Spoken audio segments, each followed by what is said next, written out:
Okay. All right. Good morning, everyone. I'm Dr. Grace. You can call me. Maybe I'll show you my slide first. This one, I'll show you.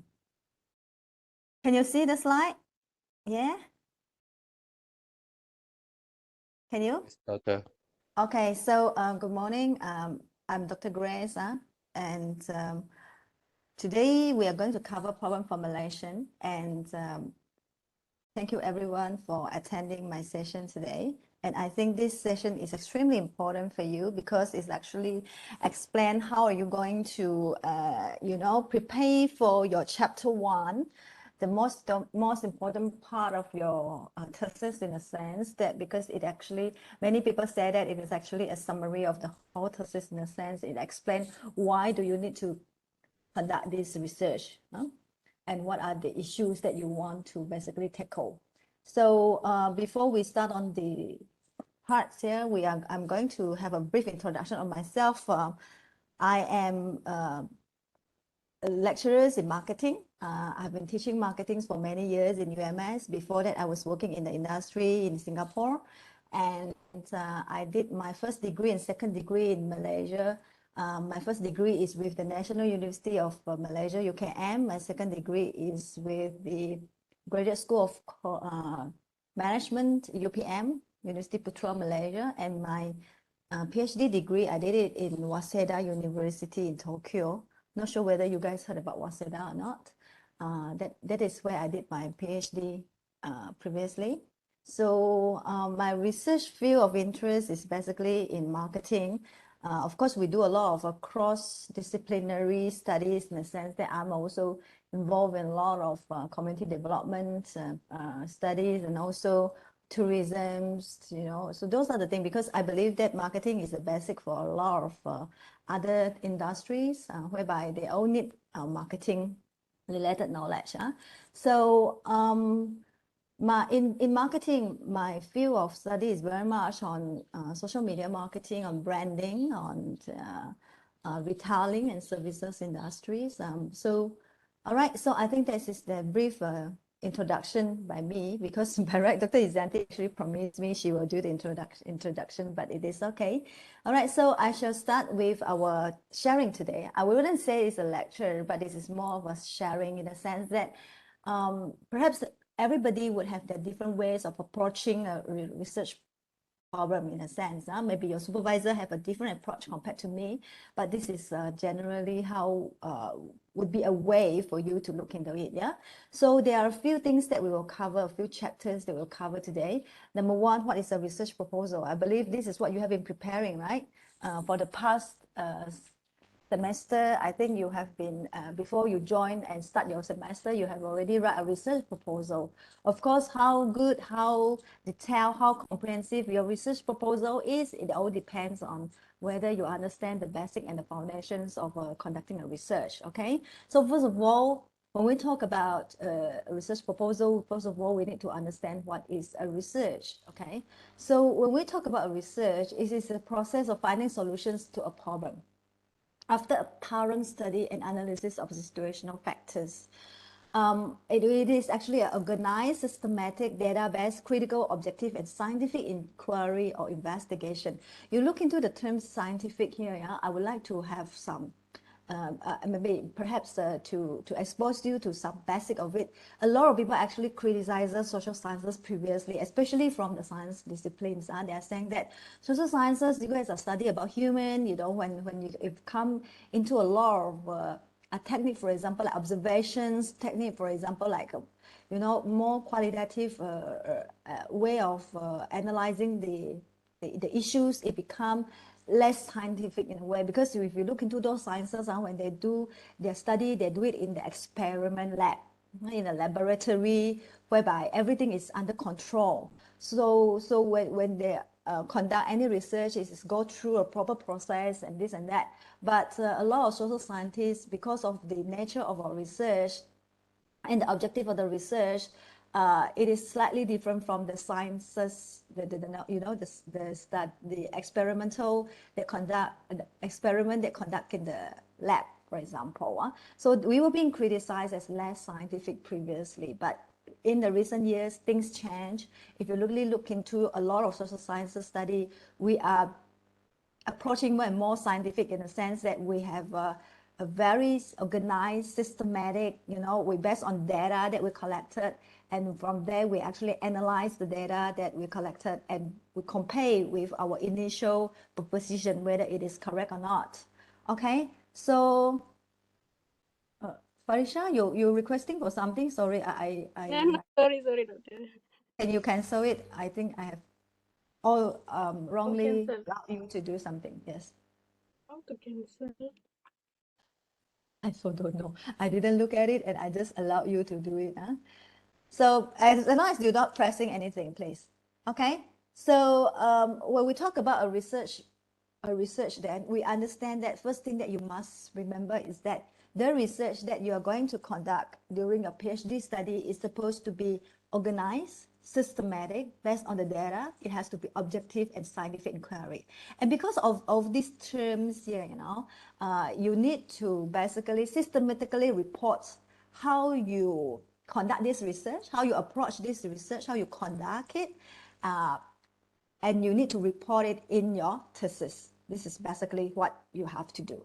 Okay, so a research proposal, hence a research proposal. A proposal means that you are having the proposal to tell how you want to do, what you want to do, and why you want to do this particular research. Okay, so these are the things that you have to have in your proposal in the very first place before you can actually conduct the research. Okay, so it actually covered your chapter 1 to 3 in a way, introduction, your literature review, as well as the methodology, that it should contain what you plan to achieve. Okay, what you plan to achieve, it should clear and clearly define the research problem and what it is you're proposing to research, and why do you want to do it. Why do you want to do it is not the reason that you give, for example, because I love it, because I'm interested in it. These are not very solid reason to conduct research.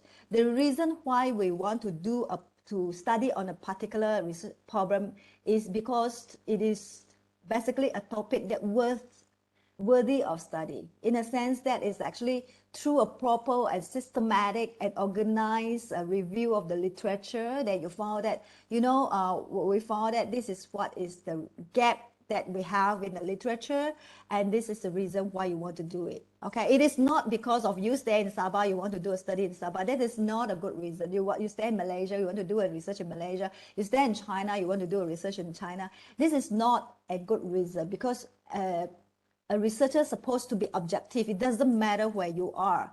The framework that you are doing your research on supposed to be able to be generalized in other countries as well. It shouldn't be the only reason that drive you is because you stay in Malaysia or in China. That's why you want to study about that situation. Then it is not a very solid reason, actually. It could be a reason, but it's not a very good reason. How are we going to do it? Okay, so in this research proposal, you're supposed to tell us that how are you going to approach it and make sure that what you're saying, what you propose that you want to do is something that is doable. Actually, I always tell my students, we want to do, you need to complete your study for your PhD, for your master by research. You need to do something that you can do within your ability, in a sense. We are not hoping that you are basically Einstein or someone who is going to change the world. Not so much on that. Just make sure that your research proposal is good enough to grant you a PhD. Of course, to come up with a research proposal that is good enough to grant you a PhD degree, it is something that is very tricky, because what you think worth to be a PhD study might not be what the examiners think worth to grant you a PhD study. That's why I would say you need a lot of assistance, a lot of help from your supervisor, because your supervisor are very experienced researcher. They have supervised students before. They should be able to tell you whether your topic is good enough or not good enough. Because I think these are the common questions that asked by students. Doctor, is my framework good enough for a PhD degree? Is my framework good enough for a master degree. So ask your, oh, how am I going to stop this? Can I stop this? Okay. All right. So what the second question is, we go straight to what is a research problem then. So how do you know what you want to do and what is worth to do? I think these are the questions that a lot of students will ask themselves in the very beginning. There are so many things, just like my student tell me, I want to do something in marketing, but I don't know what to do, you know. So the magic thing is, how do you know what you want to do and what is worth to do, you know. Sometimes you come with topics. I think this happened to everyone, including myself, when I did my PhD study, when I do my master degree.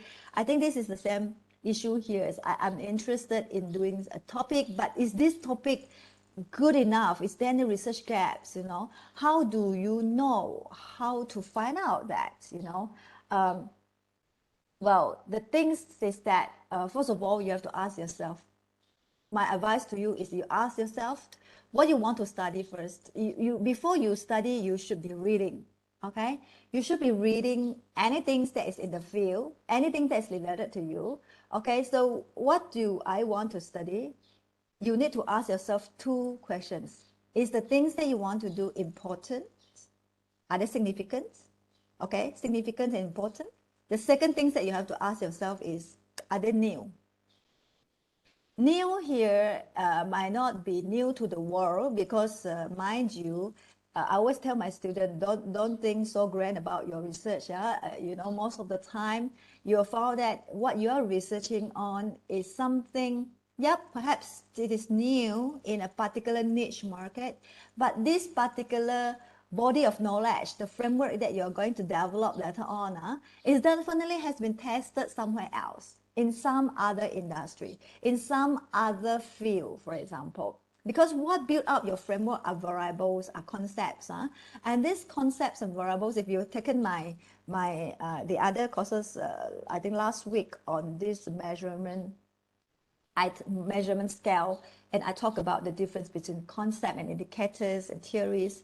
You know, when we talk about all these things here, is that you will know that perhaps you will never be the first one who actually use this theory, because there will be a lot of people who are using the same theory, but perhaps they are using it in different industry, in different fields of research. It doesn't matter. But the basic of the theory applies, you know, it could be generalized to different industries. So this is what I'm trying to tell you. It will not be, you know, earth-shaking or you know, world-changing type of new things, but it has to be, they must have novelty, newness in your research, and also it must be important and significant, in a sense that the things that you want to do could have some market important. Let's say, for example, the things that you want to study is something that has very high potential right now, or maybe right now you don't see the high potential, you know, right now is not very much, not many people are aware of it, but you're seeing that in the future it's going to get very important and very significant. Or you're studying a group of people, for example, the younger generations, who are going to be the largest market segments in the country. And I believe that those are things that could have reflected how important is the topic that you want to do. So the next thing is, what problem will it help to solve? This will actually reflect later on in your problem, the gaps, the research gaps, and how are you going to cross these research gaps using your study, using the framework that you proposed, okay? How does it build upon and go beyond the existing research? And this is actually explain the newness, you know. What if the current research has been doing, and you're doing on something more than the current research, or you are doing something that is different from your existing research. Existing research only do ABC, but you're doing AB, and another research is doing E and D, for example, but you are going to do A, B, C, D, E, F, for example, you know. So this is how you actually go beyond the existing research, do something that what the current research is not doing on. Okay, we will talk more about this later on in research gap as well. And exactly should I do, and how can I get it? done in the time available. You understand that your study actually have a time limit. If you're doing it, PhD normally 3 years, the longest you can do for perhaps for full-time maybe 4 years, and then for part-time will be 6 years, etc. You know, so you will have a time limit. You don't have all the time in your world, and you understand that every semester you are paying your school fee, right? Of course, a lot of students come in with the idea of I want to do it as soon as possible, complete my study within 3 years, you know. Yes, everybody would love to have that, including you yourself, your supervisor, including me myself. But most of the time, it depends on the comprehensiveness of your study. If your study is very comprehensive, sometimes some students are very ambitious in the sense that would like to know more and study more, and you will have to take a longer time. You don't we don't argue on whether longer time or shorter time is better, but again, we must always remember this is your PhD, this is your study, is not your supervisor's degree, so it belongs to you. So you are the expert in the field in the end of the day. So whether you can claim the word expert or not, it all depends on how good you understand the research that you want to do. So if that is the case, then we define it in a time manner. It's actually a little bit controversial in a sense. It's debatable. You know, of course, Malaysia, we keep on talking about GOT, but if you go to a lot of other countries, like last time when I was in Japan, when I was in Waseda, the whole system is telling me you can't complete. 3 years is impossible. You know, it's impossible. So it all depends, you know, and of course, these are different school of thought, but in Malaysia, we always believe in GOT in a sense. But I think time actually is hard to define how good is a thesis. Number 2, talk about your ideas. You have some ideas. I would say that you need to talk about your ideas with your potential supervisors and experts. Of course, I would say it might not be difficult to find someone in the field, but it is more difficult to find someone who can trust and supportive. It is very important you find someone who have the right chemistry with you. You know, different supervisors have different style of supervising and supervision, and also different supervisors have different school of thoughts. It all, because sometimes they could be coming from different, they were being supervised before, so they could have having certain type of supervision method that is very different. It could be very much affected by how they were being supervised before. And you know, and also their own supervision style, of course, their own personality. So I always believe that since you are going to work with your supervisor for 3 years, I think chemistry is very important. You must find someone that you can trust and support you. There are different styles. Some supervisor, you know, it all depends on whether you are suitable to have that style or not. It's just like myself. I always tell my student, I always be very straightforward with my student. You can ask my student Sawana, she's here, maybe she left, I'm not sure. So the thing is like that, she's wrong, she's wrong. She's correct, she's correct. I will tell her right in front, and rather than just, you know, not very much a Japanese style, even though I did my PhD in Japan. But my sensei is very straightforward. If you can't do it, then he will just tell me, no, this is not workable, you know, rather than you waste your time. I'm that type of person. So I believe that rather than I'm wasting my student time, it is better for me to tell you the truth, whether it's workable or not workable. But of course, in the end of the day, like what people say is, you know, this thesis belong to you, this research belong to you. If you insist to work on it, supervisors can do very much is to support you in a way, but whether to support you to do the wrong things or not, that will be the things that you need to think about. So I would say talk about your ideas, whether it's workable or not, whether it's good amount or not, with your supervisors. Know your objective, okay? Read their papers, know their research interest. Before you choose your supervisor, you by right should be reading their papers. You should know what is their research interest, what they are doing, and see whether it matches you or not.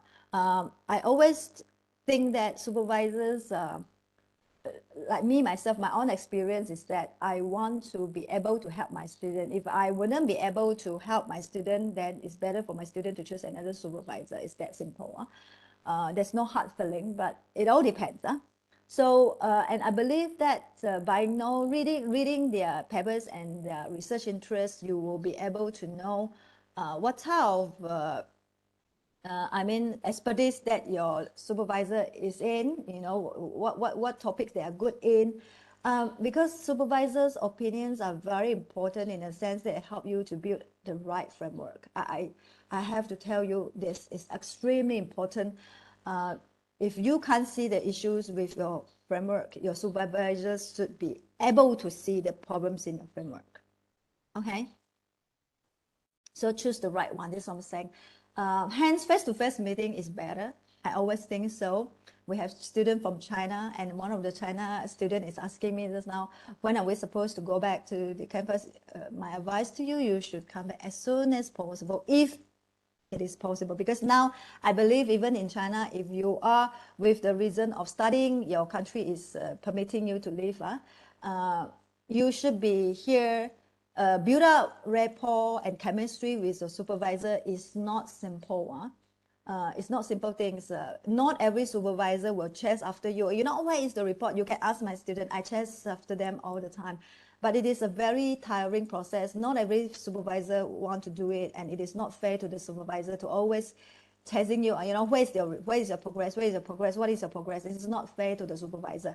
So I would believe that you need to be here. Okay, that would be the best. You need to stay as long as possible. That would be fair to you and your supervisor. As a supervisor, I have to tell you, not only you facing a lot of pressure to finish your study within 3 years, supervisor also facing a lot of study to make sure that you will be able to progress and graduate in the end of the day. So everybody want you to graduate. The issue is you need to really work on it. Okay, productive discussion on potential topics and research interest. Observe how you might work together. Okay, discuss on the topics that you are doing and not discuss on something else. You can discuss on something else. You know, these are the things that I was talking to my colleagues as well yesterday, that, you know, what type of supervisors we are. We have been busy talking about the things that is related to your research. I don't ask very much on personal questions, because I believe personal issues should keep to yourself. Unless you are comfortable to share with me, then I will share with, I will be happy to listen and know you more. But some students might not have very happy to share their personal problems and issue with us. Then my understanding is I will not ask, in a sense. But different people would have different way to build up rapport.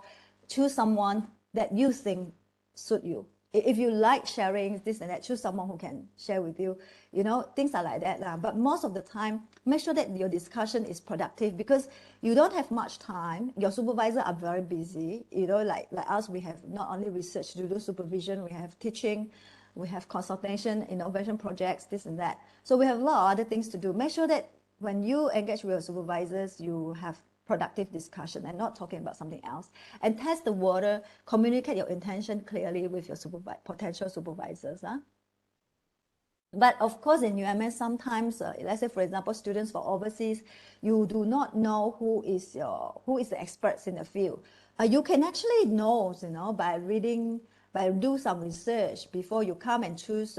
Let's say, for example, before you apply for PhD in UMS, you should be browsing around and you know, check on the experts in the field that is closest to you, and from there you choose the one that you want, in a sense.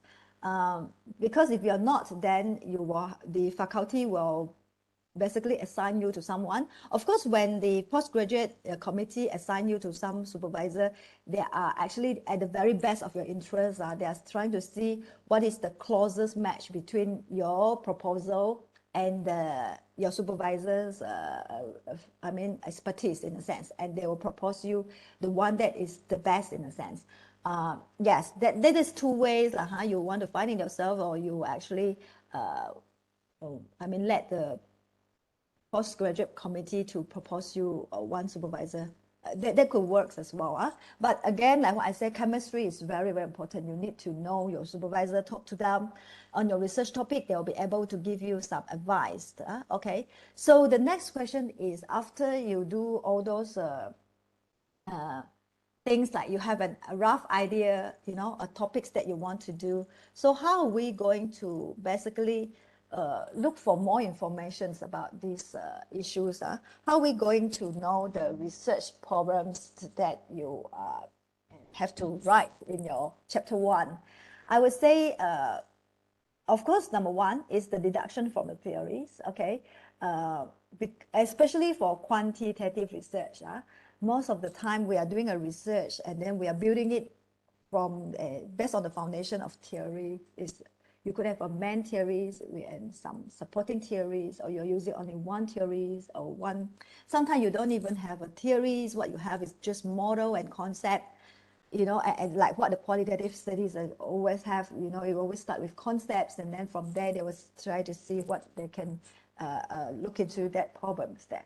So, but for quantitative, most of the time is actually a deductions from the theory that's made from social philosophy or generalizations embodied in life and in society that the researcher is familiar with. So I would say this theory, the researcher will be able to formulate a research problem because the theory will, your framework that you're building later on, especially in quantitative research, supposed to be based on theories in a sense. This theory will be able to explain the relationship between the A and B, B and C, things like that, that you have proposed in your research. This is very important. The reason being is that, let's say, for example, I'll give you an example. I want to buy a very expensive handbag, luxury handbag, for example. What are the factors that actually influence me to buy this expensive handbags? I could have 5 reasons. If you ask another person, that person could have 10 reasons. Another person could have 15 reasons, 20 reasons, 30 reasons. So are we going to test all these reasons in our research? Is it 5 is good enough, or 10 is good enough, or 15, or 30, or hundreds? So what basically guides your research is basically, if you have a very solid theory, this theory will help you to basically draw the boundary of your research. How big, how small is your research supposed to be? The theory will help you to basically set a ground for that. Okay, this is the reason why I keep on telling my students, your research framework has to have a very solid underpinning theories. And this is what is lacking. I would have to tell you the truth. A lot of students formulating their framework, they come up with a framework. Their framework is basically a mixture. You can't even tell. It's like something that they pluck from the sky. Suddenly you sleep on that night and then, oh, I think this is important, and you just put that variable in. Oh, I think this is maybe important, I put that variable in. In the end of the day, what you have is a melting pot of don't know what, okay? So this is what I'm saying. But if you have theories, very strong foundation that you deduce from the theory that is related to the topics that you want to do, and that theories and that morals are going to build a very solid foundation for your framework. And this is how you will have a scientific and systematic investigation. From there, it is easier for you to carry out a systematic investigation to assess whether the empirical data confirm or reject the hypothesis, and hence, in the end of the day, is this theory suitable or not to explain these particular issues that you want to research on. Or we can actually, the other way is we might not start from a theory, because to start from a theory, you will need to read a lot of theories, and there are so many theories available. Most of the students, what they do is from relevant literature. Okay, this is what your supervisor always asks you to do. If I'm interested to know about customer satisfaction, employee satisfaction, employee motivation, what are the motivational factors that influence a person's work performance, for example. So those are the things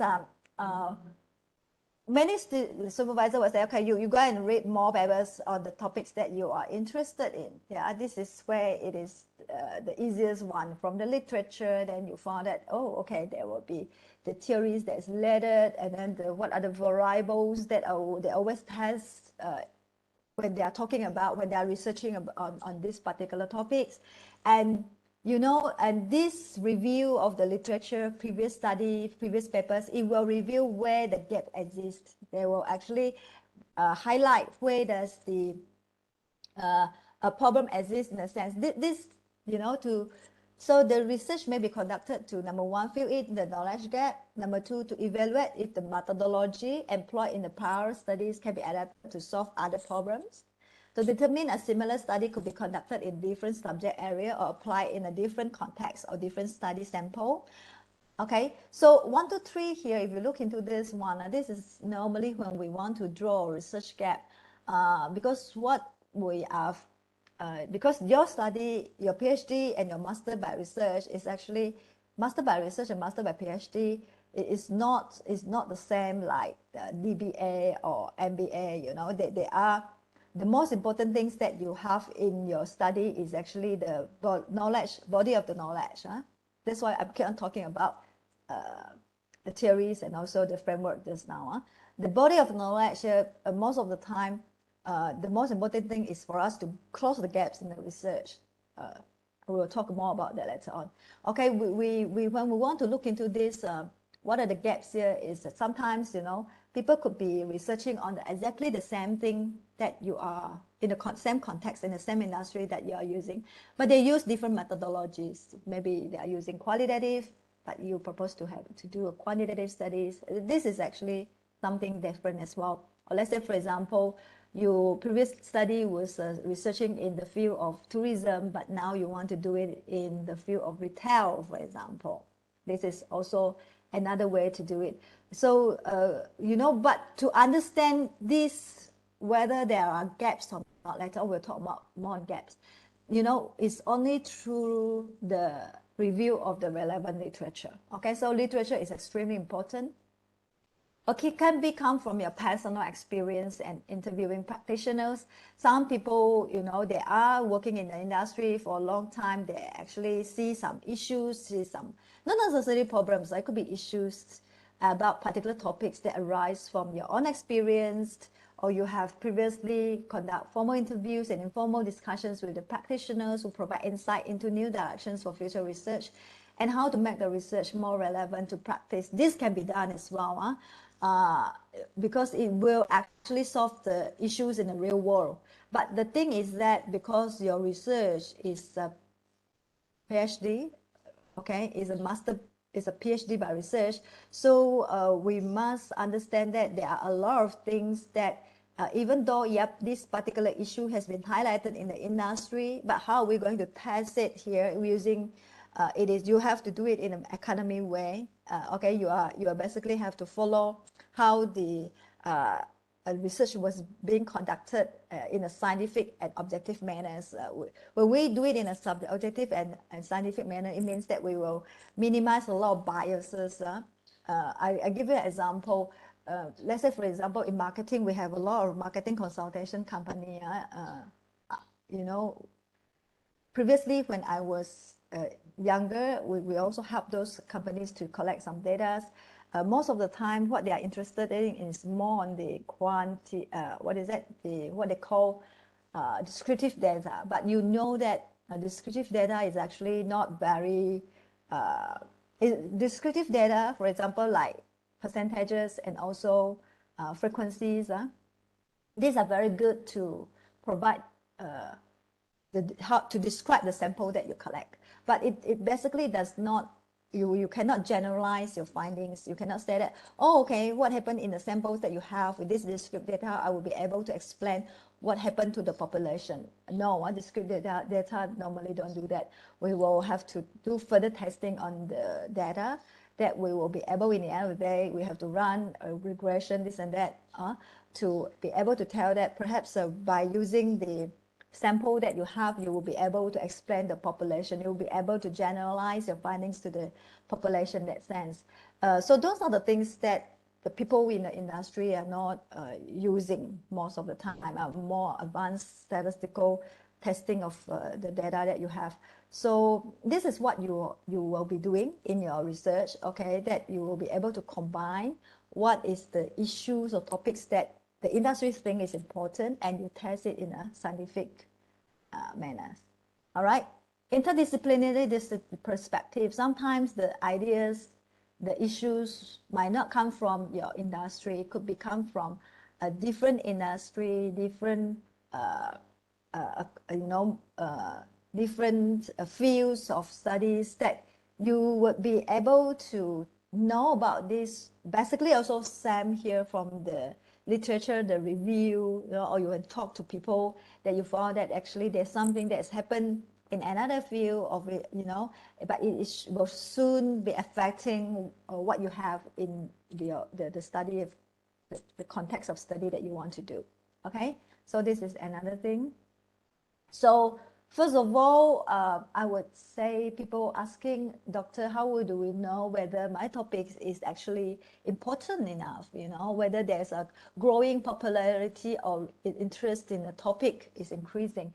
You can find it actually many ways.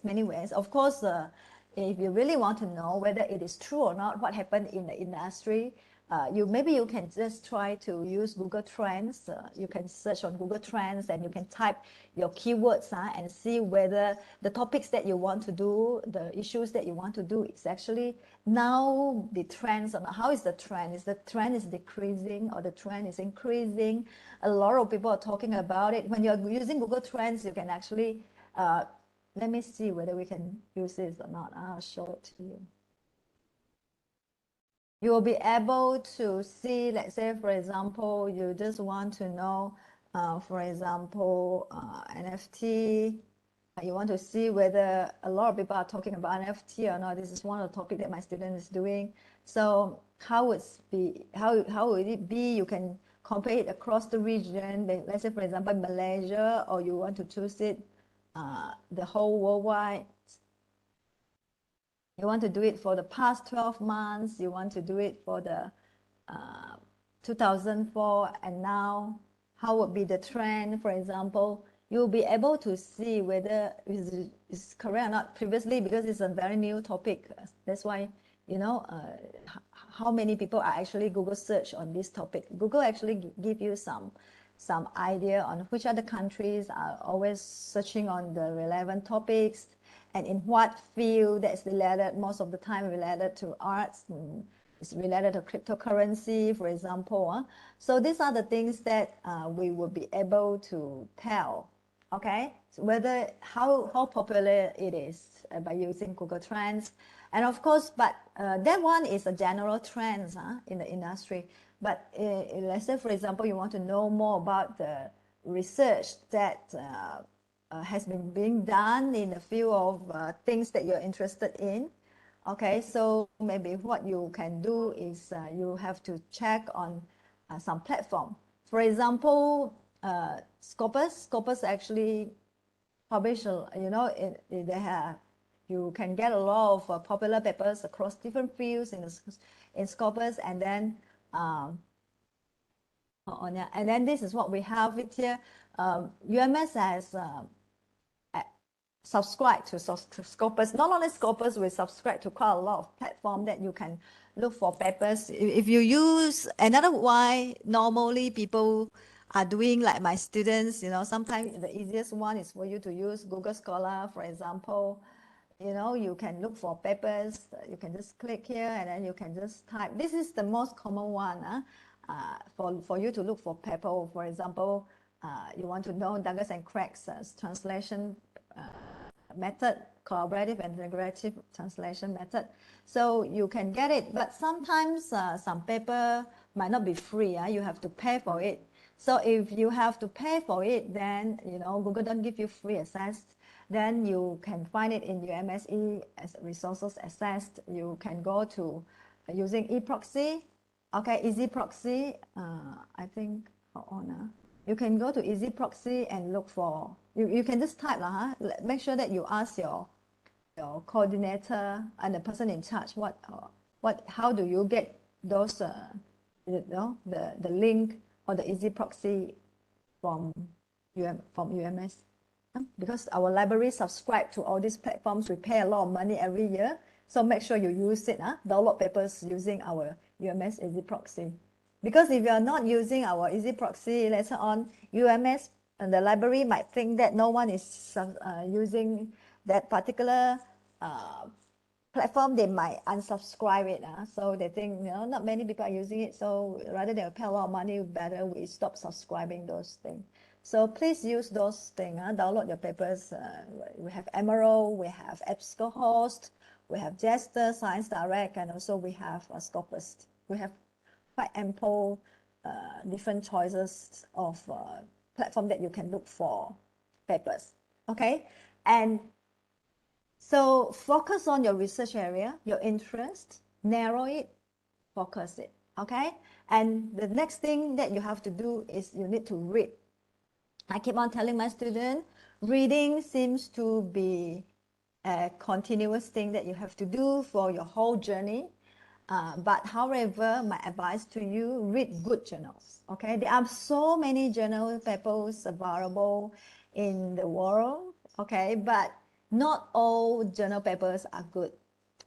My advice to you is read good journal. Read from the papers from good journals. At least must be Scopus journal. Of course, you can have Q1, Q2, those high-ranking journals. That would be the best that you have to read. The reason being is, very simple. It's very simple. Is that, for example, you want to know more about something, you just simply read from any journals. You must remember, not all study is carried out well. Some study might have some flaws, have some problems in the way they design, the way they carry out. They collect the data, they analyze the data. So if you are reading those bad, not so good quality journal papers, what you will be facing is that later on, your measurement items could have problem. Your literature could have problem in a sense. So the best one is for you to read only from good journals. Some students might be asking me, Doctor, how do I know that it's a good journal? Go and check whether it is actually Scopus journal, SSCI journals, WOS, So those are the journals. They have some ranking rounds a day. Most of the time you heard about the words in index journal. So make sure that you're reading from the good one. For example, if you're in the field of marketing, of course, our top journal will be Journal of Marketing, Journal of Marketing Research. In your own field, you definitely have your top journals. And I believe most of the time when we are doing studies in social sciences, especially when you're studying about human, because like marketing, my field is definitely we are studying about consumer. Most of the time we're studying about consumer behavior or marketers' behavior. So we are talking about behavioral study, and it is closely related to a lot of psychological study. That's why when I do my PhD, majority of my papers that I read are basically from the industry, from the field of psychology, who is the marketing of all social science discipline, I believe. So, but psychology study paper are not easy to understand. They are very advanced paper. If you look for, let's say, for example, Journal of Personality and Social Psychology, for example, or Journal of Psychology, this and that. But these are top journal in psychology. When you read their journal papers, you might be reading a few times for you to understand it. Previously when I was even when I did my PhD last time also, to read psychology journal compared to reading marketing journals papers, I need to read it more times because it is harder to understand, because it's all about psychological components of it. You need to imagine, you need to understand in a way. So, but you have to read those journals because those journals will actually explain to you. For example, you want to study about attitude, you want to study about motivation. Who actually research first about attitude and motivations? Definitely the psychologist. So to understand what really attitude is, you need to read those psychology paper, and you need to know how do they test attitude, whether they test it using experimental design. They are testing it using questionnaire. They're using observation. How they test it, what are the things they test it, why are they saying that attitude is generally consistent? What does it mean by consistent? Can attitude be changed? And also by reading those good journal papers, you will be able to understand the foundation. How does this attitude was being tested in the very first place, you know? So we're reading, of course, you have a journal paper. It is very long, perhaps 14 pages, some 16 pages. If you read the psychology paper, they in one paper that you have, they might be conducting one study. They don't. In psychology paper, it's very common for them to study like 3, 4, 5. I ever read one. There are few papers in psychology when they are testing some theory, because they are doing more on theory testing. You know, in 14 pages, they could have 10 studies, experimental design. They conducted 10 studies in one paper just to get published. So, you know, it's very long. Sometimes it's very hard for you to understand, but you need to practice, read and read. The more you read, the faster you will get in the end of the day. And my advice to you is that you could read certain part first to make sure it is easier. You read the abstract, you read the introduction, the methodology, and recommendation for future research. Read this chapter, this section first. Before, especially abstract. You read abstract first, and to see whether it is worth for you to read for the rest of the paper or not. Sometimes most of the time from the abstract, you already know whether you need to read the whole paper or not, because the abstract will tell you what is the most important contents of the paper. Okay, so from there you will know whether it's relevant to your research topic or not, your research interest or not. If it is not related, then you go to another paper. So this will save your time. So read the abstract. So after you read the abstract is okay, then you read the rest of the parts, for example, like introduction, methodology, recommended for future research.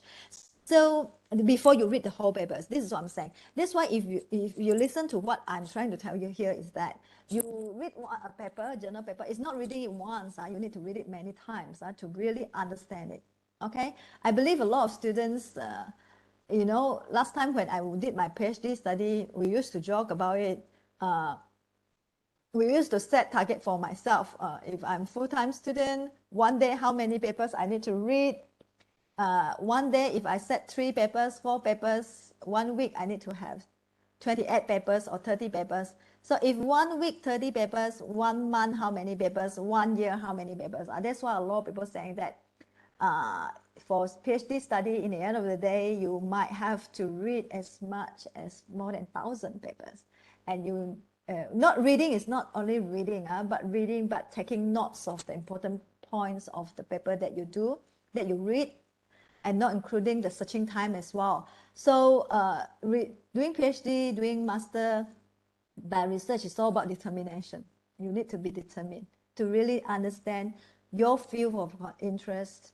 You need to really continue to read and read. So after another way is not only articles that you can read, journal papers or research paper that you can read also systematical review. For example, if you're very lucky, you found that the topics that you want to do, they have a meta-analysis report, there's a citation analysis report, and there's a systematic reviews on the topic that you want to do. Because most of the time, these systematic reviews, they will have tell you perhaps who are the people who are researching on these topics, and then you know what are the what have they studied on, and what are the main findings. If someone have done that, it would be nice. Actually, you should be doing that as well. In fact, after you read all these journal papers, and then once you are preparing for your chapter 1 to 3, especially for your literature part, you can also publish paper, not on empirical paper, but also on publish a conceptual paper, or you can publish a systematic review as well, based on the literature review that you have done. Okay, so there are many ways to publish your paper, because in order to graduate, I think you need to publish your paper.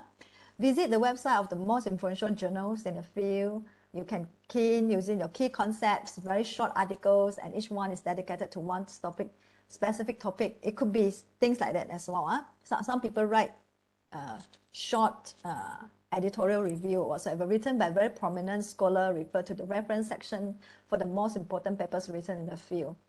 You go to Scopus, you go to site info, for example, they actually have in the website, they actually have this type of information. They'll tell you who is the most cited paper, the most popular paper in what field, especially in Scopus, they have that. So you will be able to know roughly, for example, the marketing, what is the field that is mostly people publishing, and then these are the information that you could get, like what are the most downloaded paper, this and that, or most cited papers in a sense. All right, the third one is from the literature that you read and read and read and read. You cannot just do by reading only. My advice to you is you need to jot it down. You need to write it down. Most of the time when I supervise my student, I'll give them the copy of the Excel form that I have created myself, that it will actually help them to keep the database for their papers that they read, which means they need to transfer the data from the paper to a database. Okay, and that database will actually detail out the information about the paper. Why we are doing it is because once you build a database for the variables or the framework that you're testing, you will be able to, it's easy for you later on to rewrite your literature review.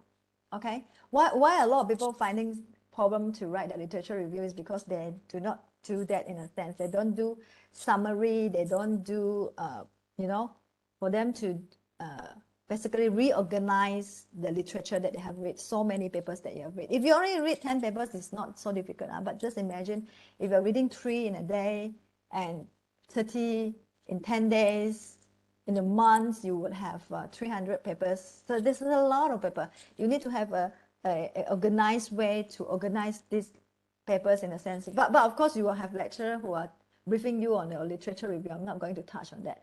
But what I'm trying to tell you here is that you have idea, you should be starting, map out your literature like what I have it here, the picture here, when you talk about Volkswagen Beetle, what do you think? These are very common in marketing. We always draw mind maps in the sense that how are we, when you talk about a brand, what are the things that is related to brand, to this particular brand, for example, fun to drive, easy to park, good winter car, inexpensive, German car, neat colors.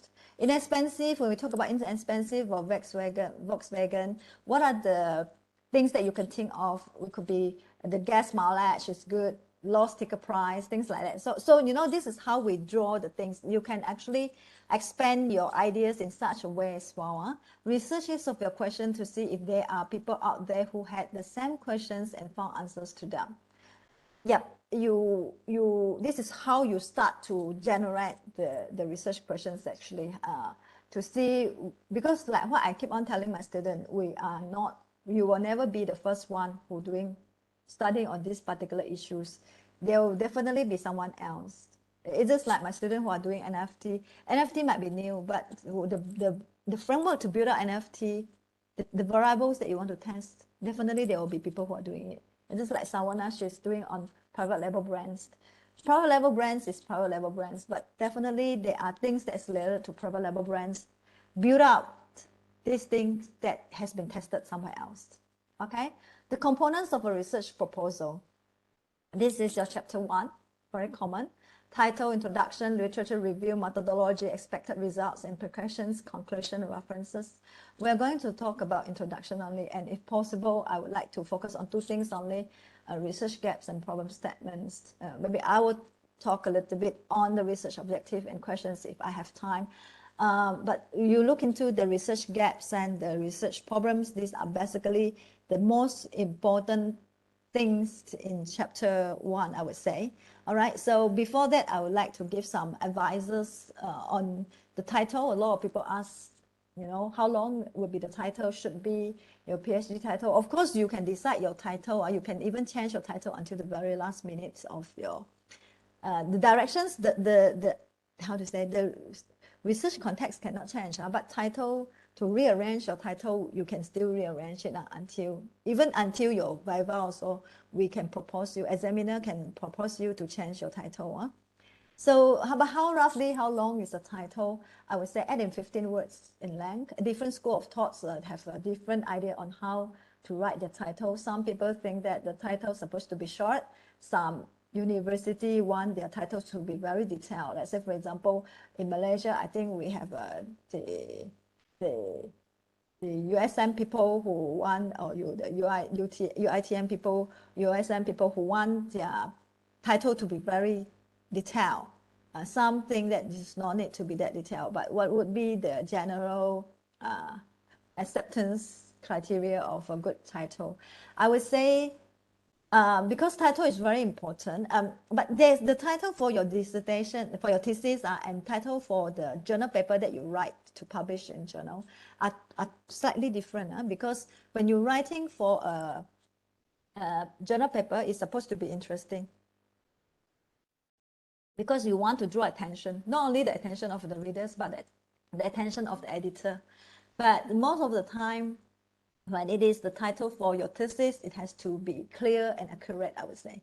That indicate the main themes, the issues, or the positive, the position discussed.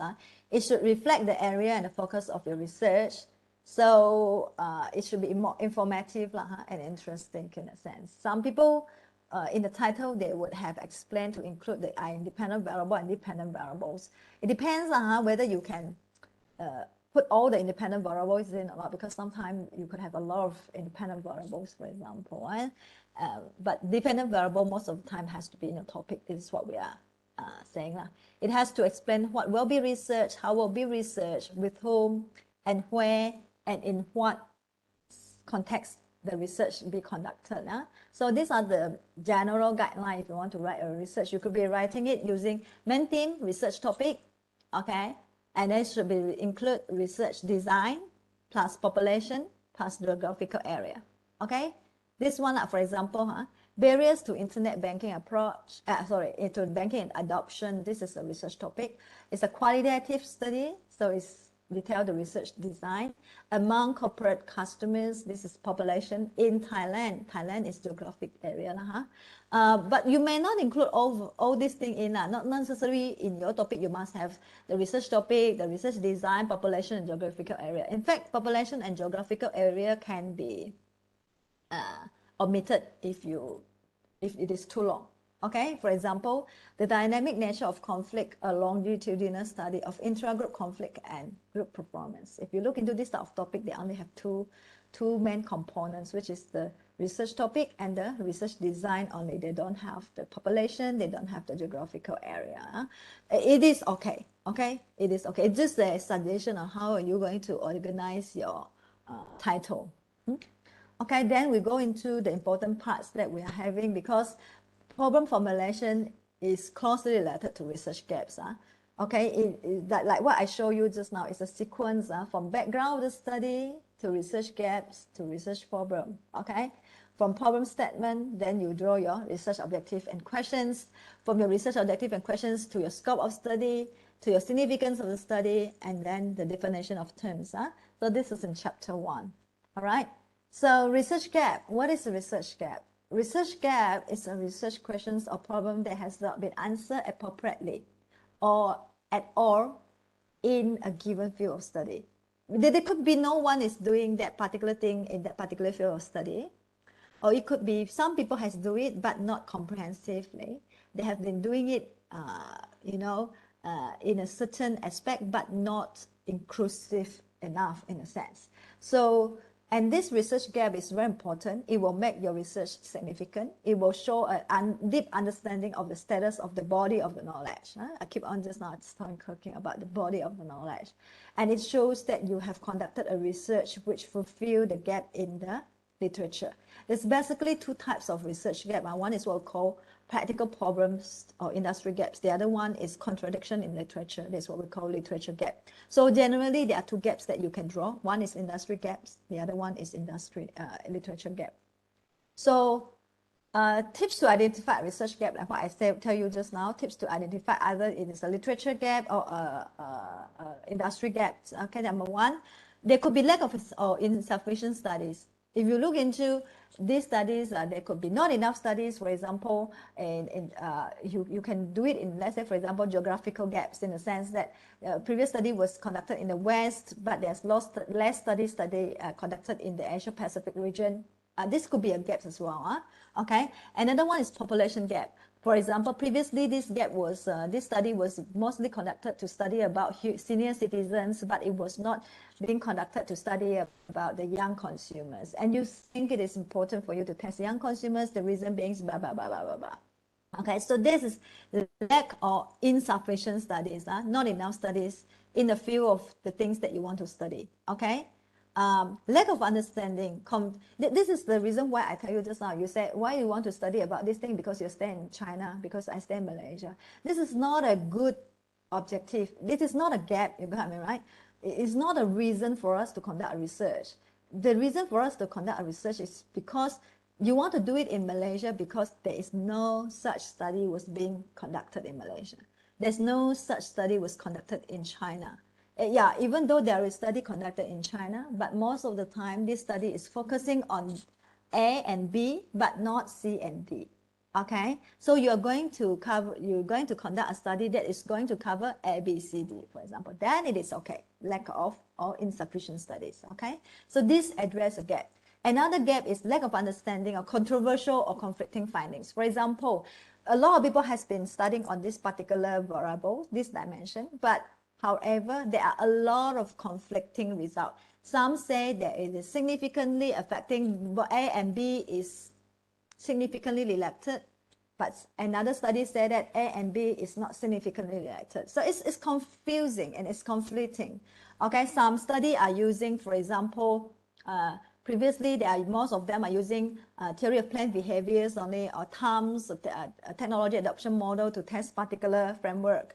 But now we have a better framework and theories, but no one is testing it. So that's why you want to test it, for example. All right. You can use better theories to explain the situation. You can use more improved models to test the issues. But previously, it was never been done. Look for limitation in previous studies. Look for problems in the previous researcher. Particular methodology is used previously to study the issues and not the other methods. Perhaps previously, most of the study are qualitative in nature, but no one has been studying using quantitative research. But no one is using quantitative research. You need to reasonize why you think quantitative research method is suitable. Okay? Because sometimes people don't do quanti, perhaps there is a reason. So you must give the reason why it is suitable. How things could be improved by using the method that you propose, actually. Okay, so those are the things that you could find the gaps. So the gaps has, if you look into 1, 2, 3, it has to go through very thorough literature review. You need to read a lot of previous studies that is related to the things that you want to test. Then you will be able to draw these gaps. Okay, all right. And the last one, current debate in the field or in society at large, or issues with future importance. This is highlighting the industry gap. It is very important. It's something that industry is looking into. Industry is spending so much money on this, but they are not sure of the return. Why are they not sure of the return? Because they don't know much about this thing. Why are they not knowing so much about this thing? Because there's no empirical research has been conducted related to these issues. This is the reason why you need to conduct this research, in order to provide better understanding to the industry, so that later on when they will plan to do certain strategies, to spend certain money on certain strategy, they will be having more assurance, in a sense. Okay, so this is how we define research gaps, actually. And then we need to link the research gaps to the problem statement. These are different chapters, subchapters in chapter 1. Like what we say, you identify the gaps. What are the issues what are the problems in the literature? What are the problems in the industry? The main issues that you want to have is, how are you going to tackle the research gaps? So in your problem statement, it's supposed to basically explain how are you going to solve these issues. Solve to close the research gaps. So this problem statement is going to tell people that, oh, okay, by having this and this and this and this, we are going to cross all the gaps that I have discussed previously. Okay, so I would say that to write a persuasive problem statement, you may describe, number one, how things was ideally, desired goal, the ideal situation, explain how things should be, and then the reality, how the current situation is fall short of the goal and the ideal, and then last one, the consequences, the way you propose to improve the current situation and make it closer to the goal or the idea. This is my proposal. This is what I propose to write a persuasive problem statements. You can follow this sequence. What is the ideal one? What is the reality? And then at the end of the day, what would be the consequences when you're using your framework to test, to improve the situation, okay, to understand the issues, for example. All right, so I give you an example. Present the rationale of your proposed study and clearly indicate what is worth doing. Describe the major issues and the sub-problems to be addressed by your research. For example, current global economic crisis seems to be especially hard for large companies. Therefore, SMEs are facing strong expectations for their role to be key players when economies will be recovering from the present global recession. Previous study has also widely investigated the firm's characteristic creating profitability. However, the results obtained are inconclusive or even contradictory. Consequently, many researchers have concluded that more research is needed in the area. Okay, so in a one paragraph like this, because these are what I take it out from the journal papers. Journal papers is only 14 pages, but you just imagine they summarize your 200 pages thesis into 14 pages. Of course, everything become very short and concise. So when you're writing for your thesis, you need to discuss more. But generally, this is the sequence of how you're going to discuss. Discussing that what is going to be the issue now, okay, and what have been done and what not have been done, okay. So hence, more research is needed in the area. Okay, all right. These are more or less the same, so I'm not going to go into detail. Yeah. So the problem statement is used in research work as a claim that outlines the problem addressed by the study. Okay. So we have the research gap just now. It actually telling you, let's say, for example, in your problem statement, you should be presenting what is the ideal situation and also what is the current situation, the reality, there's a problem that arises, and how are we going to close the gaps in a sense, okay, leads to the future research. So from the problem statement there, we will be able to provide the framework for reporting the results, and it indicates what is probably necessary to conduct the study and explain how the findings will present this information. That's why after problem statement, the next subsection that we have is actually research objective and research questions. Okay, so you can write words, you can use the terms, phrases. For example, it is known that the researchers have identified that the debates exist about, it is controversial, it is contradicting because blah, blah, blah. These are some of the terms that can be used. I give you an example. All right, give an example. This paper is actually about food and emotions. Okay, there's more to food than just nutrition. Past research has found that food intake is associated with an individual's affective stats. Affective stats mean how you feel, emotion stats in a sense. Many people eat in order to distract themselves from, compensate for, or cope with negative effects such as stress, anxiety, frustration, fear, blah, blah, blah. Okay, and the food eaten under these circumstances are sometimes referred to as comfort foods, and most of these foods are indulgent, sweet, carbohydrates, and fat-rich foods because such food can provide immediate satisfaction and even physical benefits. For example, food with high levels of fat and sugar trigger the release of insulin and also endorphins. Okay, and gastric infusion of fatty and the solution affects brain activity in multiple regions in people with sadness. Similarly, studies have found that positive emotions are often associated with high appetite level, okay, particularly for familiar food, because happy individuals seek out foods in order to celebrate or reward themselves. Okay, so research has shown that joy and positive moods accompanied by strong emotional arousal increase the consumption of indulgent foods such as chocolate and buttered salted popcorn. However, you see that they talk about the importance of food not only for nutrition, but also it's actually would affect how we feel emotionally. Yeah? And also they present later on what are the study has been done, yeah, on let's say for example food and also effective stats and also nutrition, etc. Blah blah blah. However, the next paragraph. More recent studies show that negative moods and positive moods may lead to preference for different types of food, which means not food induced moods, but moods also could lead to preference for different types of food. For example, okay, blah blah blah, found out that people eat more of a hedonic food when they are sad and more of a less hedonic food when they are happy. So you get what I mean, right? Is A influencing B or B influencing A now, the issue here.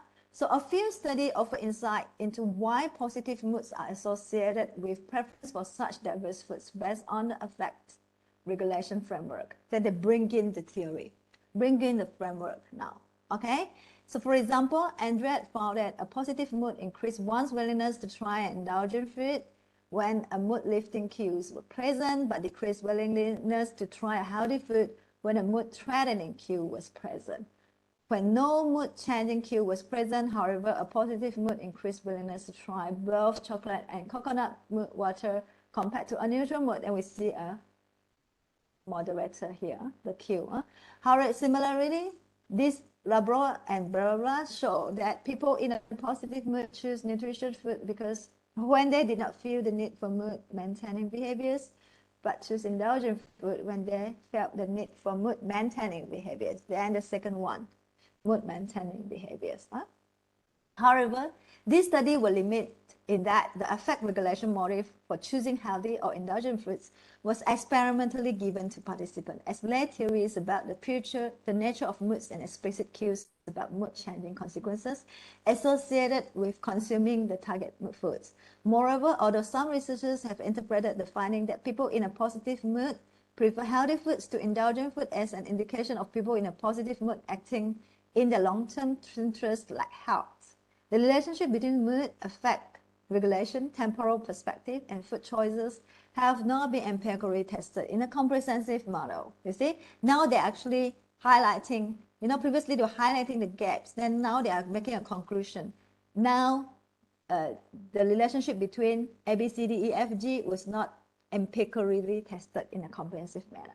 The present work extends past research on mood and food consumption by marrying the affect regulation framework with a temporal control theory explanation to enhance our understanding of the process underlying the effects of mood on preference for healthy or indulgent foods. In particular, 4 laboratory experiments test the hypothesis that individuals in a positive mood would prefer healthy food to indulgent food for long-term health or well-being benefits, and those in a negative mood would prefer indulgent foods to healthy foods for immediate hedonistic mood management benefits. So you see that they're actually presenting you what has been done, what is that they are talking about on food, and after that they're telling you what has been done so far that are related to mood affecting types of food intake or types of food intake influencing mood. Then in the end of the day, they are highlighting the gaps. Then they're highlighting that not everybody actually using this affect regulation framework to explain the situation. So now in this study, they're actually testing that.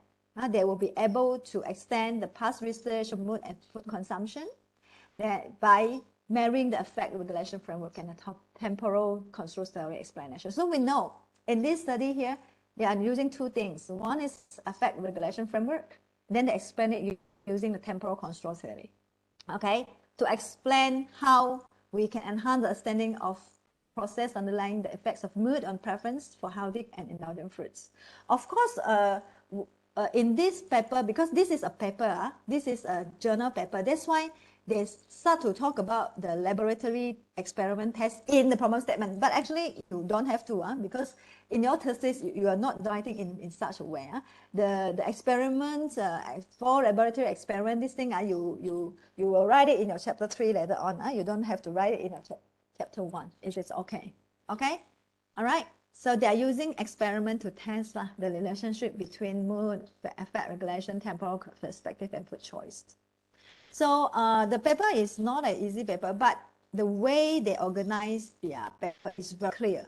And this is what differentiate a good paper from a not so good paper. You can see when you are downloaded any papers, good journals, you will be able to see how they write it, how they present their research gaps. The first one is sort of like a background of the study, then come to the research gaps, and then at the end of the day they give you the last paragraph here, the last part that I highlighted here is actually the problem statement in a sense. Okay, so from there, then of course, when you have your problem statement clearly stated, then the next issue is your research objective. Okay, some people asking their supervisors whether they should present research objective or research question first. My opinion is you're doing quantitative research. It's better for you to have your research objective than your research questions.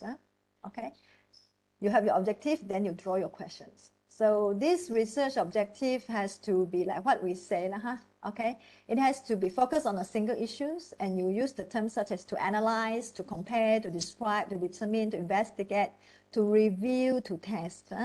It is different from managerial objective. I think a lot of students have these problems, especially those from the industry. The reason being is we must understand this is an academic study. This is not like industry study. If you want to do an industry study, you do go for DBA. It's more for applied studies.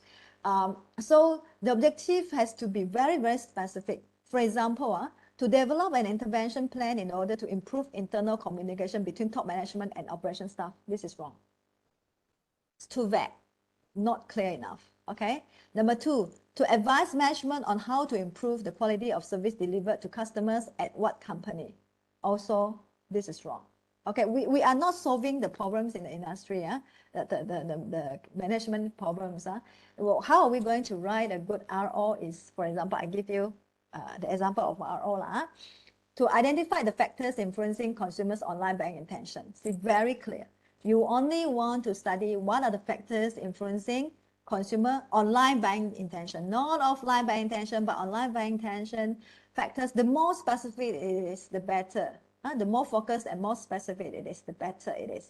So if you can have, let's say, for example, if you want young consumers, then you can say, identify the factors influencing young consumers' online buying intention. To examine the moderating role of K.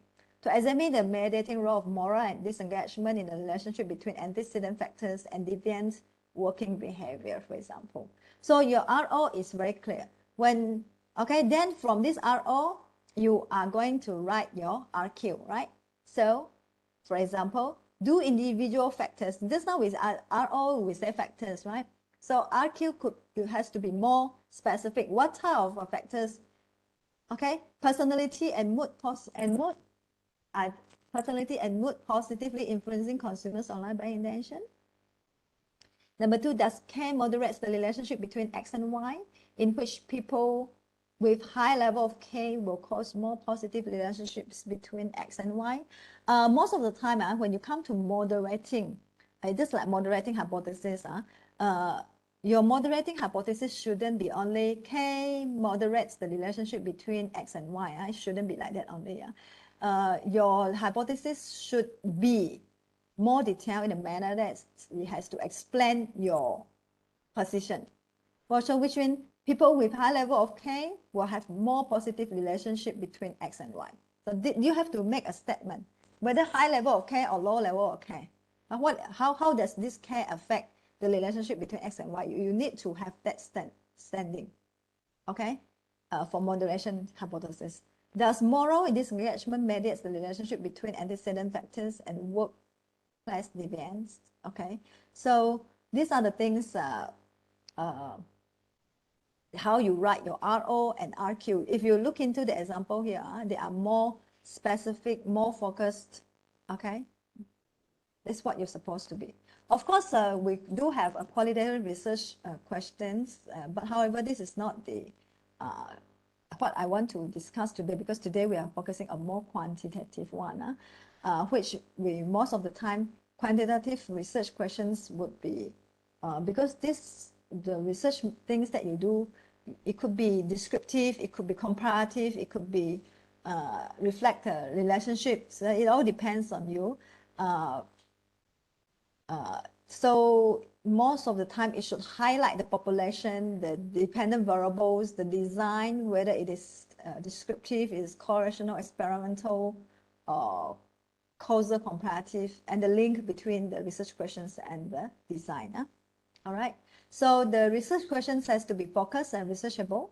Okay. Focus on a single topic and problems.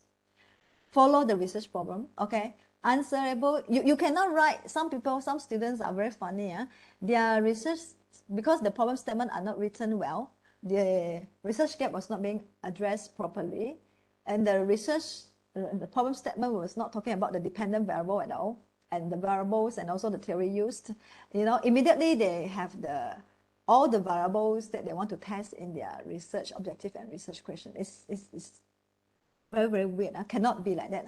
You must make sure that the variables that you want to test in your framework, you must discuss about those variables in your problem statements. Okay, especially your dependent variables, because your dependent variable is actually the most important things. It depends on whether it's dependent variables or your endogenous variables. It's actually explain the issues, the main issues that you want to explore, you want to research, want to test. Hence, you must make sure that you must first discuss about your dependent variables in your problem statement first. Okay, what is the issue? What is the problem with these dependent variables? Okay, focus on a single topic and problem. Answer using primary and secondary data. Does not ask for a subjective value judgment. For example, you shouldn't write your research questions with the words like good, bad, better, worst. Is A or X a better policy? Cannot. Do not ask why. Why does X occur? You cannot say why does X occur. It's too huge, too vague. It should be what are the main factors contributing to X. Then it is okay. Then we know you're examining factors. It has to be feasible and specific. Answer within practical constraints. Make sure that you have enough time and resources to answer those research questions. Some students want to do mixed method. If you want to do mixed method, you need to do a correct mixed method in a sense that how many percent, roughly 50% qualitative, 50% quantitative. You cannot run like 30% quality, 70% quantity, and then you call it a mixed method. We don't do that. You must triangulate your findings if you want to do mixed method, things like that. Use specific, well-designed concept. It must be clear meaning, avoid vague languages. Okay, you can use 5H if you want. What effect does social media have on people's minds? It's too vague. What effect does daily use of FB have on the attention span of under 16? So you see very clear, we're only looking into the daily use of FB on the attention span of those people who are under 16 compared to the first one. Okay, it's very vague and not clear in a sense. Does not ask for a conclusive solution, policies, or causes of action. Okay, aims to improve understanding and suggest possibilities rather than ready-made solution. Okay, for example, what should the government do about low voter turnout? It's too vague, too huge. It's not clear what would be the things that you want them to do. Versus what is the most effective communication strategy for increasing voter turnout among those people who are 30s. So very specific. We only want to see what are the communication strategies only, not any other strategies, only communication strategies to increase voter turnout rate. Okay, the voter turnout among those people who are 30s. We are not looking into those people who are above 30s, for example. Okay, so it's very clear. You must write your question in such a way, and it shouldn't be able to be answered with yes or no. If you have a research question, the answer is only yes or no. It's not a good research question. Okay. For example, has there been an increase in homeless in Malaysia in the past 10 years? The answer is only yes or no. An increase, yes. No increase, no. you should be writing it in the way that how have economic and political factors, so we're testing 2 factors, affecting patterns of homelessness in Malaysia over the past 10 years. This one you can test, right? Cannot be answered with easily found facts and figures. You cannot just find your answer. If your research question is so general in the sense that I can just Google search, I can just use synthesis of multiple sources, then it is not a, it is too easy to be answers. You do not need a PhD to answer that. Don't need the PhD studies to answer that. Just analyze a few data, then it is. Then it doesn't work for PhD. Provide scope of debate and deliberation. It should not be a simple statement. It should allow you to discuss and interpret the findings. Okay? And it should be relevant and original. It should address a problem relevant to the field or discipline, focus on the problem risk, okay? Contributes to the topical, social, and academic debates, and has not been answered, okay? You do not have to be groundbreaking, like what I always tell you guys. Do not have to be earth-shaking, groundbreaking type of research. The research that changed the whole humankind.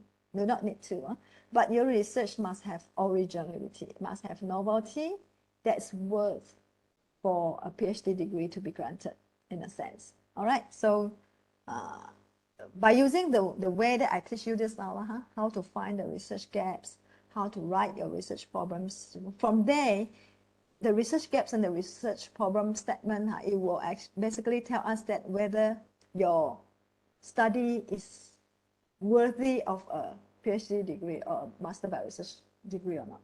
Okay, all right. So I think that's it from me. Okay, all right. So what is the time now? 11:33. Okay, 1.5 hours. Do you have any questions that you would like to ask me? Anyone?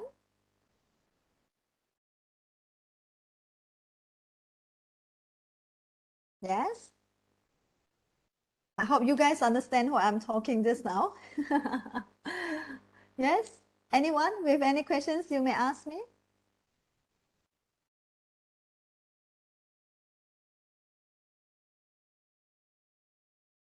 I think it is very important for you to have the basic understanding of what I'm trying to tell you just now. And this understanding you should be focused on when you are writing your chapter 1, okay, and trying to, let me tell you, it is not easy.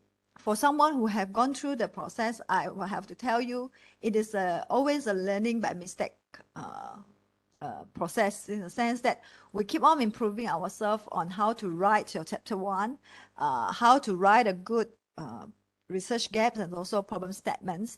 The reason being is different people actually have different style of writing their problem statements, so your examiners might agree, might not agree with you, because there is no standard form of knowledge actually. But like what I says, but if you are able to follow the guidelines that I give you just now, roughly that would be the important parts or the important things or some guidelines on how you can prepare for your chapter 1 in a sense. Okay, so any questions that you would like to ask? Anyone?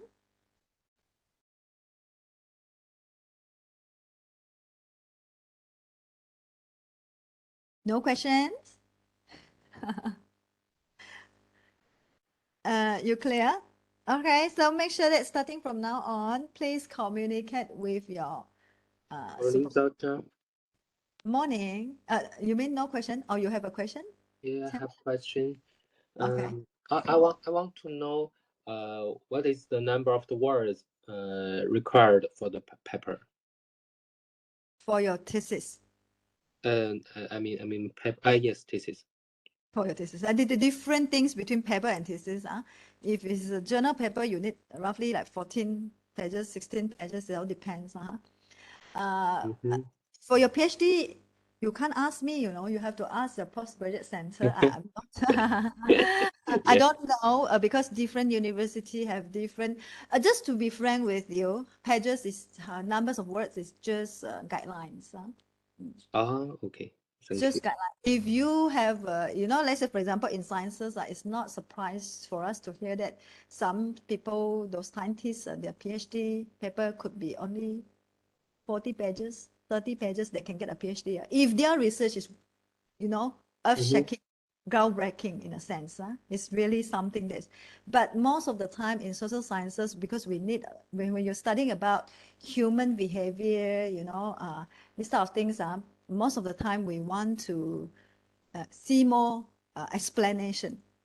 We want you to explain more about what you have understand, what you have collected, or what you have gathered, or what you have read, you know. So in order to show how much you understand, you need to explain it in, sometimes they might ask you to explain it in a more detailed manner, hence you would might have to have more pages in a sense. It all depends on how good your explanation is. If you can explain something with only one sentences, but very nice, very concise, very impactful, then it is okay. But if you can't, then some people might spend 3 sentences to explain one point, right? Some people might spend one sentence to explain one point clearly. So it all depends on your command of the language as well and your structure of your idea. How you structure Thank you. your. So you mean maybe 40 pages or 50 pages is recommend? Am I right? No. Okay. Am I the Malaysian student? Can you understand what I meant here? Because he's China student doesn't. Cheng Meng, what I mean is the pages that you have actually, to me, it doesn't reflect the quality of your study. But however, different university, they have different requirements on the pages and the numbers of words. You need to check with the postgraduate center and not with me, because Grace Pang cannot tell you the answer. I'm not the rules. I'm not the ruler. All right. You need to check with the postgraduate center. Do they have a guideline on the numbers of pages or the numbers of words or not? To be frank with you, it is very common for university have their own set of rules. There's not right or wrong. What is applying overseas doesn't mean that it apply in Malaysia. Okay, so you need to check with your university. In this case, UMS, okay, what is the guideline? We do have a guideline. We have a Gaya Penulisan UMS or UMS writing style. Inside the UMS writing style, make sure that you get this from the postgraduate center. They will tell you what would be the formats, what would be the you know, there are so many different type of formats to write your report. You make sure that you're following that formats as well. Okay? Okay. Thank you. Yeah. Thank you, Doctor. Yeah, same thing here, like just like you're submitting for journal paper later on. The first thing that the chief editor will look into a paper is that, are you following their format or not? It doesn't matter how good you write. First thing, they'll look at your format. If you're not following their format, they'll just reject you. That's reject. Okay, it's very common. So same here with a PhD thesis, you must follow our format as well. Okay? All right. Thank you. Right. Thank you, Doctor. Yes. So check with the Very postgraduate. much. Is there any other questions that you would like to ask? Yes, Dr. Grace, I have a question. I'm Chinese student. I want to ask a question. Why want to write the program statement in front of the literature review? Why don't you write your, why don't? Why do we write write the program statement in front of the literature review? I think the problem statement and the literature review have the same function to find what is your research gap. What is it? Yeah. What's your name again? Sorry. My name is Mao San. Yeah, hold on. Let me show you the slide. Wrong again. Just why I ask the question just because in Chinese when we write the research proposal, there was no problem statement in my research proposal. Okay, let me tell you something. Okay. We built a research, it be in PhD or by research or whatsoever.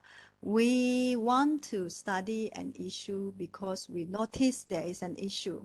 Okay, so in your in your problem statement, in your chapter 1, I think you might have some misunderstanding on the things like what I have been telling you just now. Chapter 1 in your thesis is actually almost we can say it is the most important chapter, because by reading chapter 1, I roughly know why you want to do this study, what are you doing, and how are you, in a sense, a little bit on how you're going to do about it. Okay. Yep. So it is actually a summary of all, in a sense. So in chapter 1, you will cover things like background of the study. You will cover research gaps, research problems, and then you will tell me what is the significance of the study. You lay the foundation of the things that you want to study first. Later on in chapter 2, you will discuss more detail. You got me, right? In a literature review, you will review only the literature. But in literature review, you don't explain why are you conducting this research. So to us, what is most important thing is why are you conduct this research and what issue you want to solve first. And from there, you know what, we discuss on the what you want to, what is the problems here, okay, what are the gaps here, and how are you going to discuss, how are you going to cross the gaps here. Then in chapter 2, we discuss this issue. You will mention about your variables as well in your problem statement. Do you know? You have to discuss like what I tell you just now, right?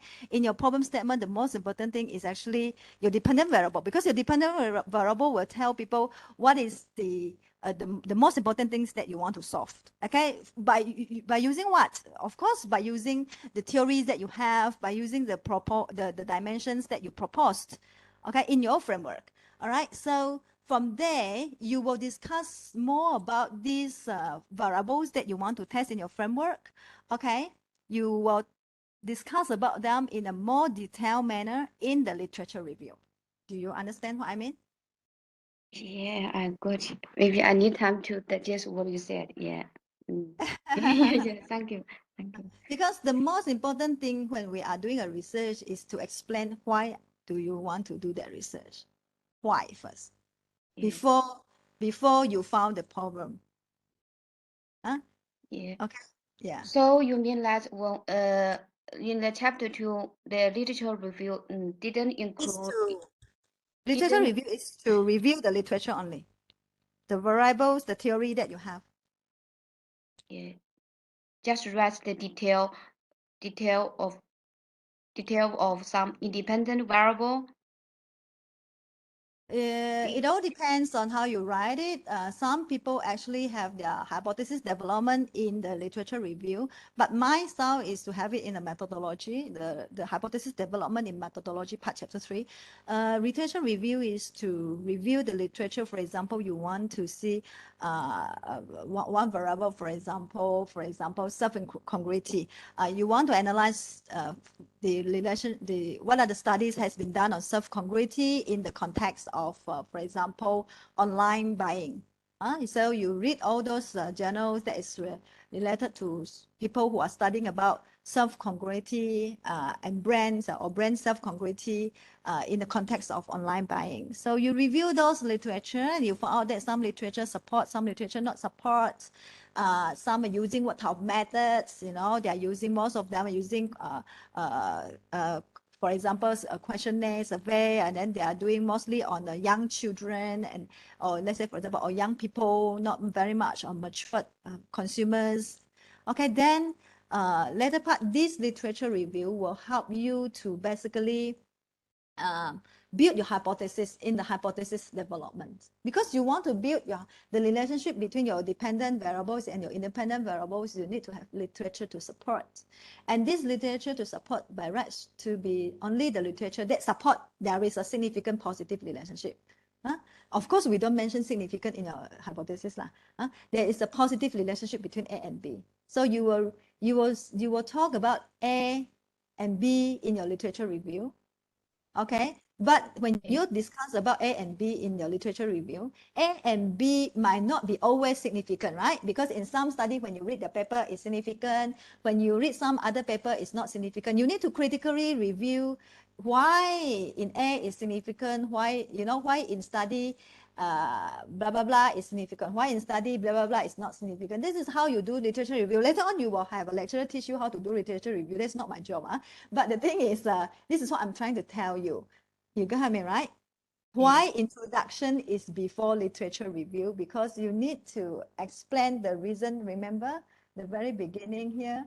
The most important things that we need to have is you need to tell people what you want to achieve, why you want to do it, and how you're going to do it. It's basically can be answered by your chapter 1, actually. Okay, thank you. I got it. Okay. Thank you. Thank you. Any other questions? No? What about the rest?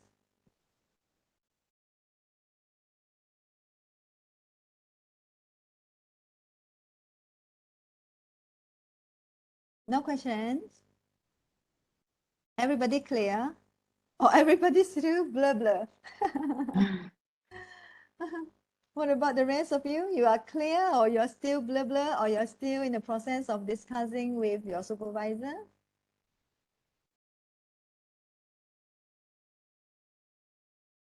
I can see there are a lot of China students. We have a numbers of China students here today. Like what my advice to all of you, to be frank, my own experience, you are far, you need to take more initiative to contact your supervisors, make sure that you have frequent discussion with your supervisors, because PhD is all about determination. How determined you are. If you are not determined, I can tell you, no matter how bright you are, you will not be able to complete the study. It's very hard lah, not to say will not lah, but very hard lah, because is the determination actually, and you must keep on discussing with your supervisor, because your supervisor will guide you. So don't feel shy, don't feel, like you are disturbing your supervisor. No, their job is to supervise you. So make sure that you go to them, seek for the advice. Okay, definitely they'll be more happy to help you. This is what I can assure you with. They are happy when their students come and talk to them. If you will be able to come back to Malaysia, that would be the best, because distance supervision is rather hard. Me myself, I experience a lot of issues in that sense, because chemistry is better to be built when you are face to face, in a sense. Okay, all right. Morning, doctor. Yes, morning. Who is this? Hello, doctor. Thank you for the webinar here. I have a question regarding the research question. Sure. Can I ask you a favor? Can you please bring back with the slide, with the process, the definition of problem statement is? Just to ask you a question. So many. I don't remember the number of the particular slide. Maybe we'll go by one by one, so that, because I provide a few, right? These are all the things that we come from the reading, but just now when I explain, I don't actually use all the definitions. So which one is this? The definition of a problem statement and the process you recommend. I have a question regarding the question, the research question. Okay. Yeah, I'm following a mixed method.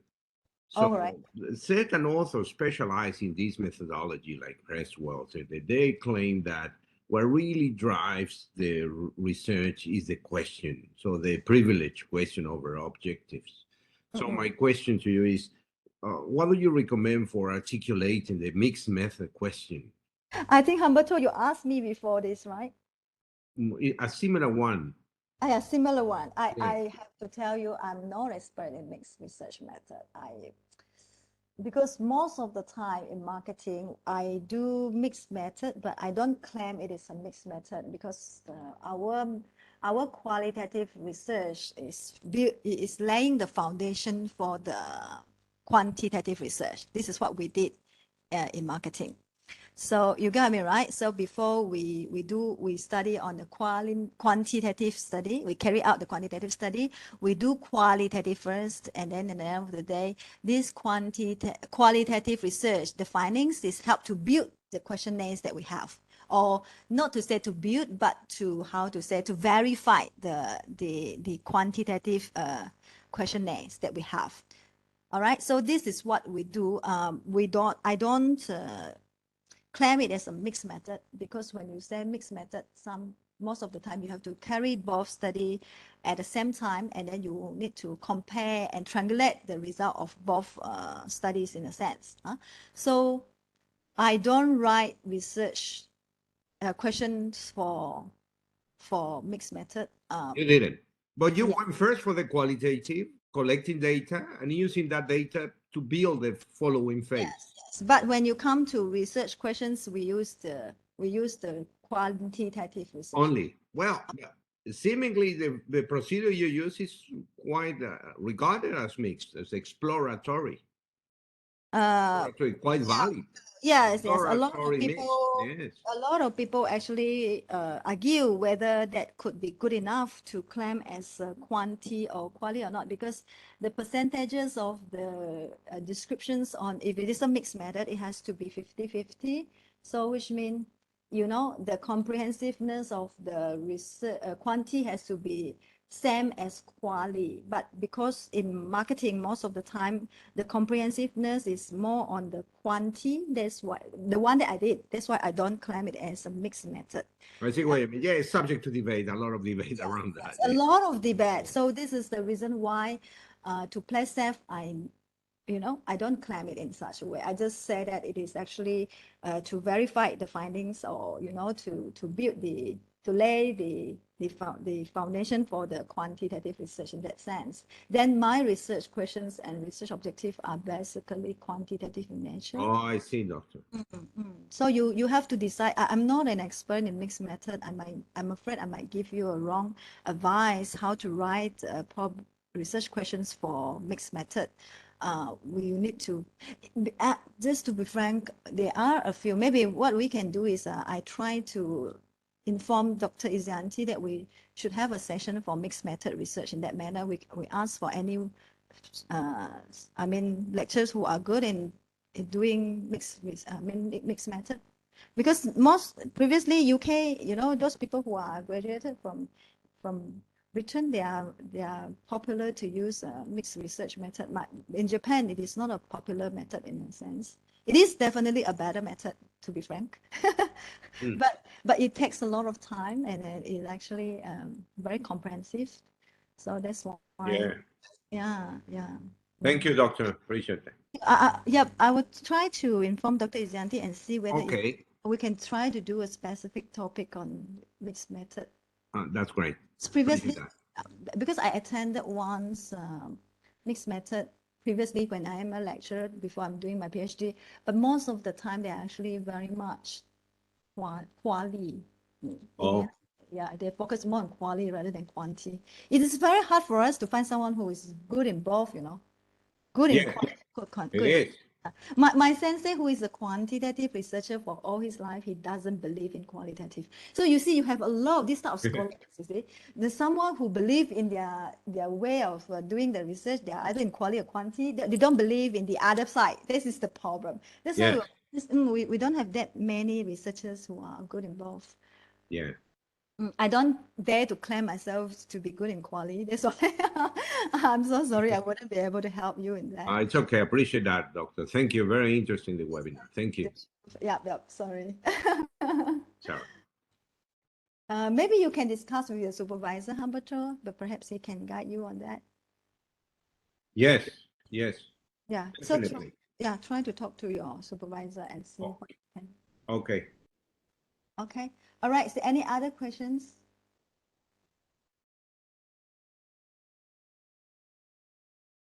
Any other?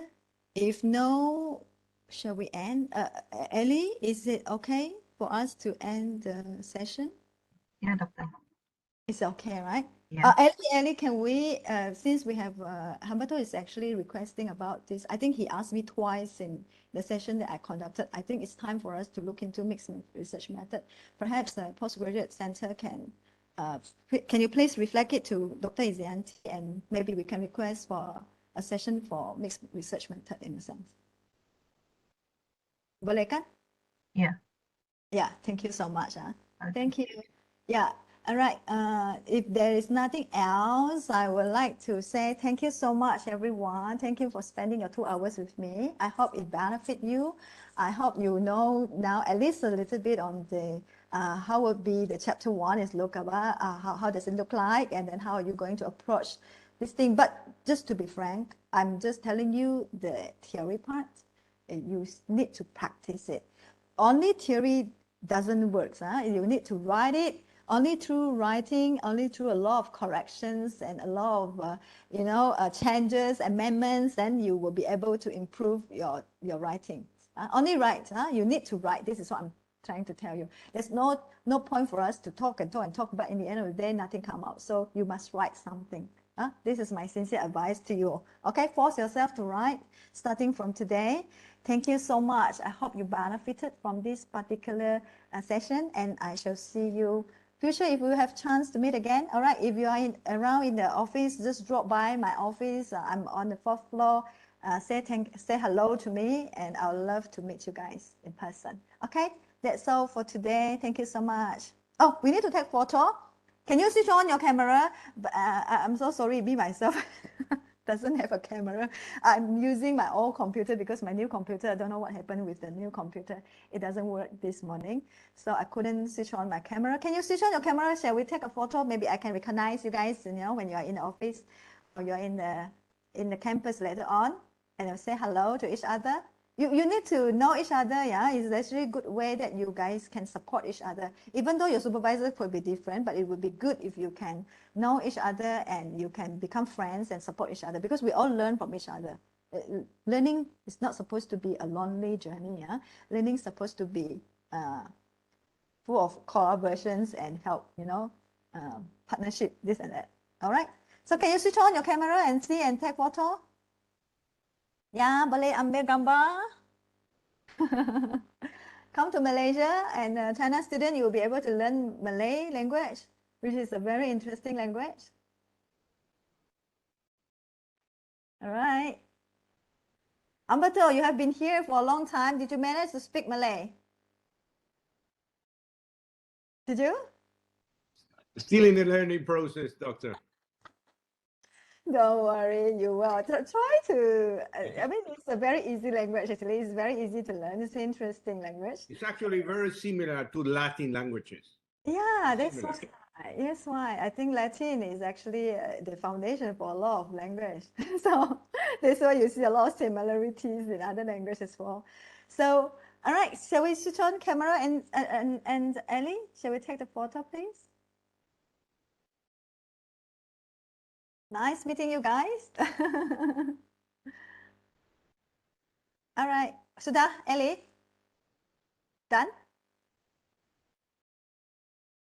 Ellie? Ellie didn't answer. Maybe I take the photo lah kan? Okay. All right. So thank you so much, everyone. Thank you. Thank you for today. Thank you. Bye-bye. Take care, everyone. Take care. Thank you, Dr. Pa. Thank you. Thank you. Good, Dr. Thank you. Bye. Bye-bye. Bye-bye. Bye-bye, everyone.